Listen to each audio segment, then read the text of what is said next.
भारतीय नौसेना को आज देश का पहला स्वदेशी एयरक्राफ्ट कैरियर आईएनएस विक्रांत मिल गया है। आईएनएस विक्रांत के शामिल होने से देश की नौसेना की ताकत कई गुना बढ़ चुकी है। प्रधानमंत्री नरेंद्र मोदी ने इस घातक एयरक्राफ्ट कैरियर को भारतीय नौसेना को सौंप दिया, लेकिन इसी दौरान कुछ ऐसा हुआ जो अभी तक के इतिहास में कभी नहीं हुआ। भारत ने एक बहुत ही बड़ा फैसला लिया। इस फैसले के बारे में आपको बताएंगे, लेकिन इससे पहले आपको याद दिला दे, 15 अगस्त को देश को संबोधित करते हुए प्रधानमंत्री नरेंद्र मोदी ने ये कहा था, हमें गुलामी की मानसिकता को छोड़कर आगे बढ़ना होगा। अब इसी कड़ी में भारतीय नौसेना को नए स्वरूप वाला ध्वज मिल गया है। इस नए स्वरूप वाले ध्वज को मिलने से भारतीय नौसेना अंग्रेजों की गुलामी से आजाद हो चुकी है। आपको ये भी बता दे कि आजादी के बाद से ही भारतीय नौसेना आज भी अंग्रेजों का दिया वाला निशान ढो रही थी। भारतीय नौसेना का ध्वज अभी तक ब्रिटिश काल की याद दिलाता था, लेकिन अब ऐसा नहीं होगा। अब भारतीय नौसेना के ध्वज पर छत्रपति शिवाजी की सेना का चिन्ह नजर आएगा। आपको ये पहले बता दे कि भारतीय नौसेना के ध्वज पर एक लाल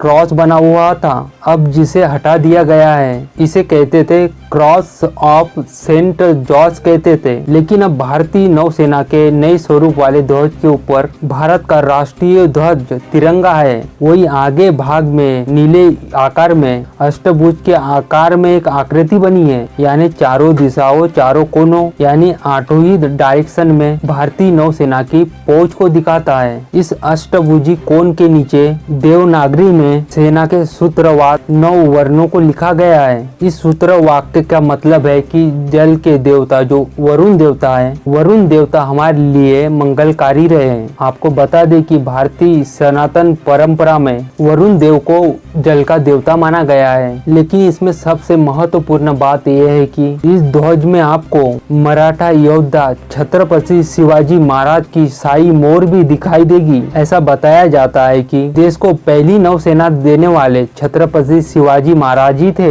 लेकिन अब भारतीय नौसेना का जो ध्वज है वो नए आकार में दिखाई देगा आप लोगों को। लेकिन अब भारतीय नौसेना के ध्वज को पूरी तरीके से बदल के रख दिया है। लेकिन अब भारतीय नौसेना का जो ध्वज है भारतीय परंपरागत ही बनाया गया है। पीएम नरेंद्र मोदी हर तरीके से जो भारतीय जो परंपरा है, जो भारत की सभ्यता है, हर जगह उसकी मोहर लगाते हुए जा रहे हैं, जो भारत के लिए बहुत ही बड़ी बात है। क्योंकि पहले जो भारतीय नौसेना का जो ध्वज था वो ब्रिटिश काल की याद दिलाता था, यानी कि गुलामों वाली याद दिलाता था, लेकिन पीएम मोदी ने उसे बदल के रख दिया है। इस खबर पे आपकी क्या राय है कमेंट करके जरूर बताइए। जल्द मिलते हैं अगली वीडियो में नई खबर के साथ। जय हिंद।